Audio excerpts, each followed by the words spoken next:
People of the verse, hello and welcome to the channel. It's the Eradicator and I am live with the community today. We are going to talk about the Origin M50 Interceptor, because this ship originally back a long time ago was sold as an interceptor, and today, especially after what we saw in the latest Squadron 42 footage where we saw a white Origin M50 Interceptor, which I found was very shocking, then we are going to see if it is really worth getting into Squadron 42 and if it can get the job done being an interceptor slash reconnaissance fighter, a bit similar to the A-Wing fighter in Star Wars. So for that, guys, to be able to do that, I decided to upgrade my Origin Interceptor, Origin M50 Interceptor. So it has a Breton power plant, of course, because I'm Breton myself.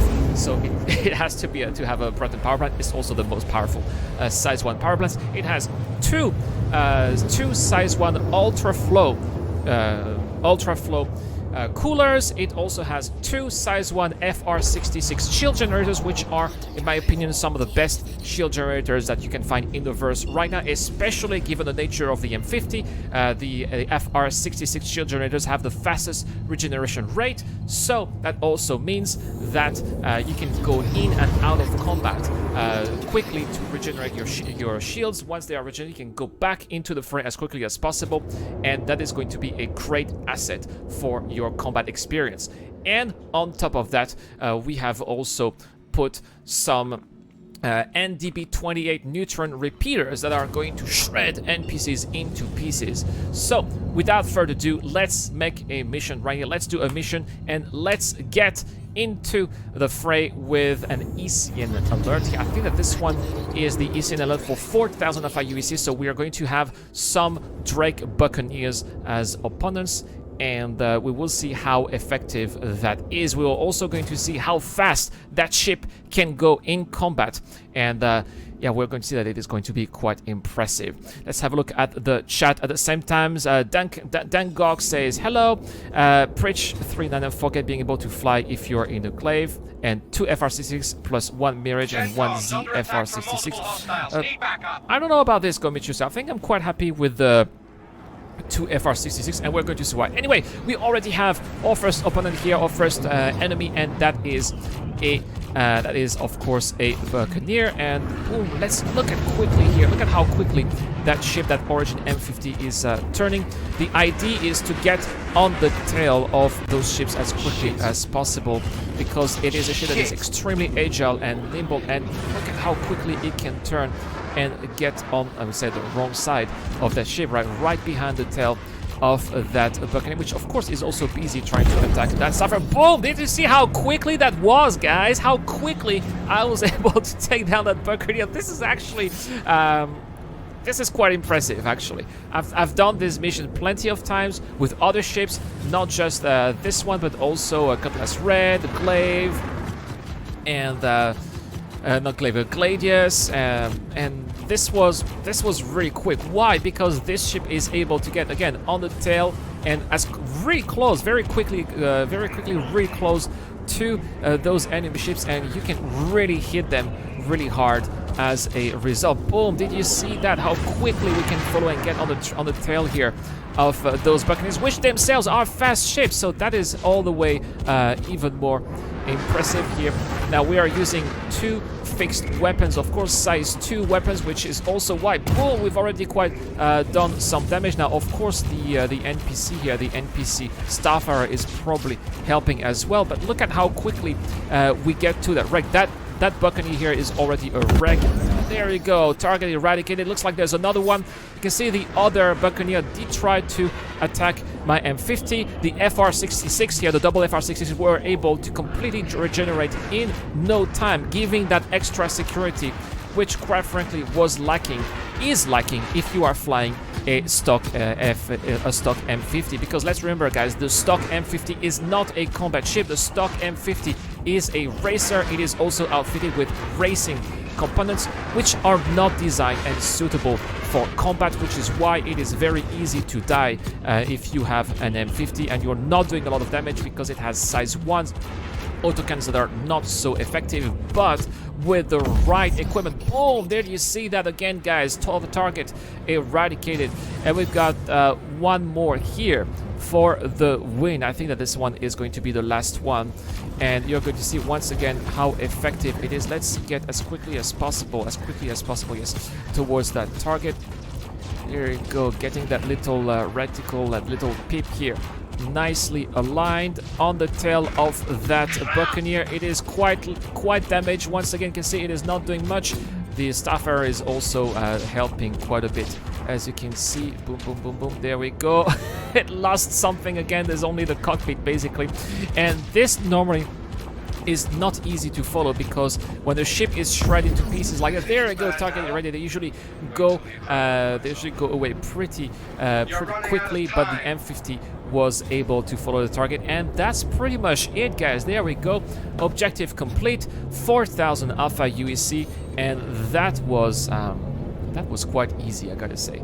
That was much easier than I had thought, and I'm very satisfied with the experience. This is actually some of the best dogfighting experience I've ever had. I'm not joking, guys. I've been playing Star Citizen for a very long time. This is one of the best, PvE dogfighting experience I've had in a very long time. Why? Because that ship is super quick. You can get to the tail of those NPCs just like that, without difficulties. That was sometimes I was thinking when I was playing that, I was thinking, oh, that is way too easy. Actually, that's also why it's also enjoyable at the same time, because you're just wrecking your opponents. And that extra added firepower, changing those size 1s into 2 size 2s neutron repeaters, is really a game changer in my opinion. And that's not all. We are going to try that a second time. It was pretty easy, says Obliteran Nebula here. That was pretty easy. I absolutely agree with you, Obliteran. And Pyro Guy also in the chat here says, I will have to try that. That's why I'm doing this video, guys. I really encourage everybody to try that too. But yeah, that's not all. We are going to do that a second time. This time we're going to raise the bar a little bit.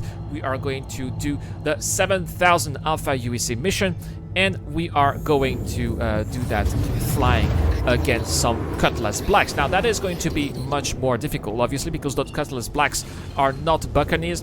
They have stronger shields, they have stronger firepower, they have that extra turret now that does more damage as well.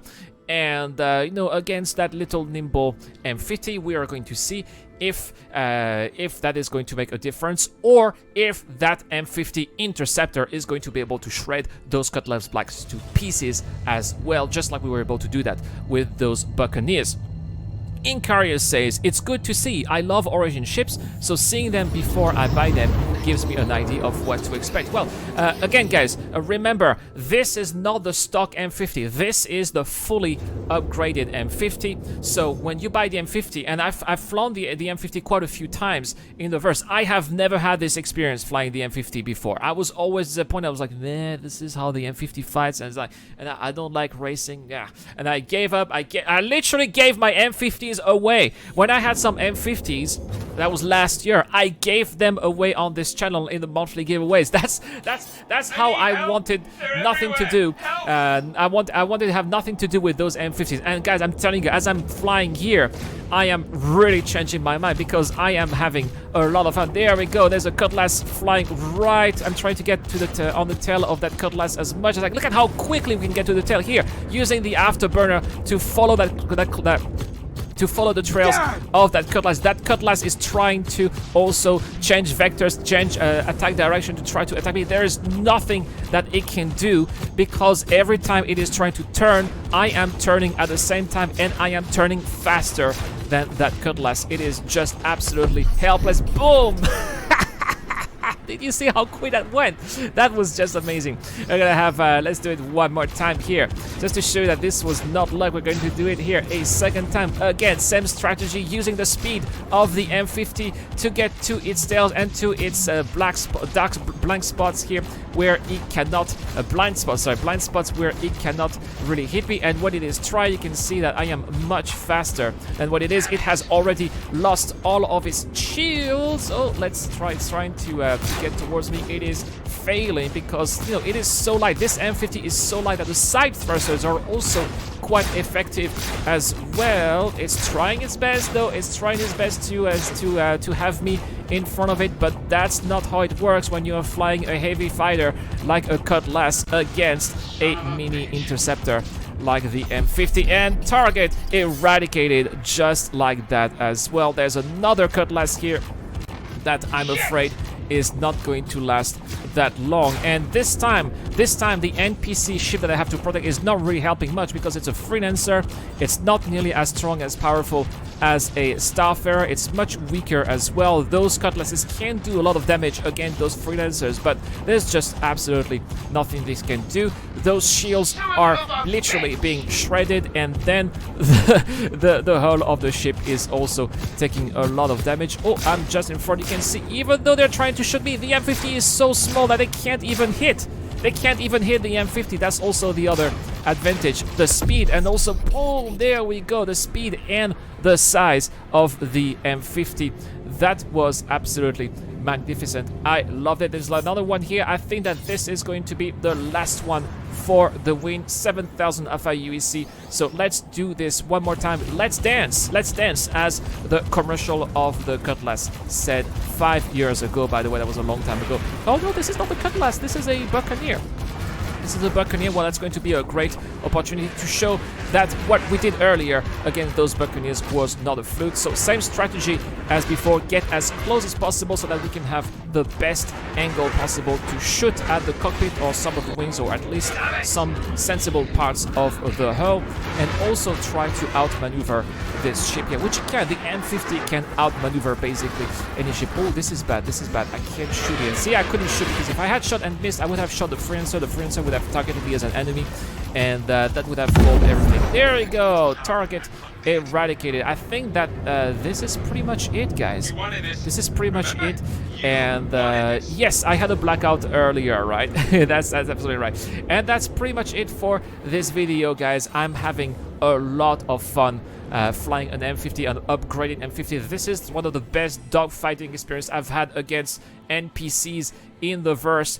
All you have to do is to simply go to New Babbage, buy the best components equipment on the M50, and you can have an amazing time. And the M50 is finally turning into an interceptor. The verdict, guys, is that it is worth going to Squadron 42. And again, kudos to CIG for making that footage with that white M50 Interceptor. That really has inspired me to give it another chance, and I'm telling you guys, I am not regretting it. Once again, guys, thank you very much for watching. If you like this kind of content, don't forget to hit the like and subscribe buttons, as it really helps this channel a lot. I'll see you guys later for more content. This is the Eradicator. I'll see you guys later.